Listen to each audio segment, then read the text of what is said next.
పుడిచిన వ్యక్తివి నువ్వు. అందుకే తమ్ముళ్ళు మీరందరూ ఒకటేసారి ఆలోచించుకోవాలి. ఎస్సీలకు ఎంత అన్యాయం చేశాడంటే ఒక్క సంక్షేమ కార్యక్రమం ఇచ్చాడా ఎస్సీలకి? ఇక్కడ ఒక ఎమ్మెల్యే ఉండేవాడు, ఇప్పుడు పక్క ఊరికి పోయాడు. శిరోమండనం చేశాడు ఎప్పుడో ఆయన. శిరోమండనం చేసిన ఆయన ఎస్సీలకు న్యాయం చేశాడు.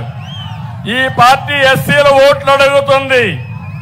ఇంకొక ఎమ్మెల్సీ కాకినాడలో సుబ్రహ్మణ్యం అనే డ్రైవర్ని చంపి డోర్ డెలివరీ చేస్తాడు. ఎంత కండ కావడం ఉండాలి వీళ్ళకు, ఎంత కువ్వెక్కిపోయి ఉండాలి, అవునా కాదా? జగన్మోహన్ రెడ్డి పక్కన పెట్టుకుని ఊరేగుతావు నువ్వు. అంటే ఒక దళితుణ్ణి చంపేసి డోర్ డెలివరీ చేస్తే నువ్వు నీ కార్యకర్తలు అతన్ని ఊరేగింపుగా తీసుకొస్తారా? మీరు దళితుల్ని ఉద్ధరిస్తారా మీరు? అందుకే అడుగుతున్నా నేను ఎస్సీల్ని. ఎస్సీలకు న్యాయం చేసిన పార్టీ తెలుగుదేశం పార్టీ. ఇక్కడే బాలయోగిని లోకసభ స్పీకర్ చేసిన పార్టీ తెలుగుదేశం పార్టీ.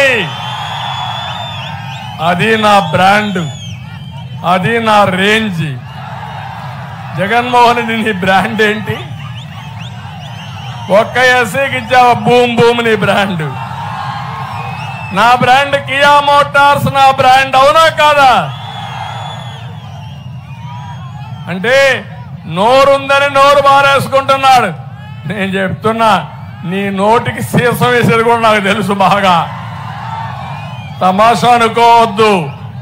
రాజకీయాలంటే నోరు బారేసుకోవడమో, క్షుద్ర రాజకీయాలు చేయడమో, శవ రాజకీయాలు చేయడమో రాజకీయం అయితే, అలాంటి వాళ్ళని ఎవడైతే శవ రాజకీయాలు చేస్తారో అలాంటి వాళ్ళని ఏం చేయాలో చేసి చూపించే బాధ్యత నాదని మరొకసారి మీ అందరికీ హామీ ఇస్తున్నా.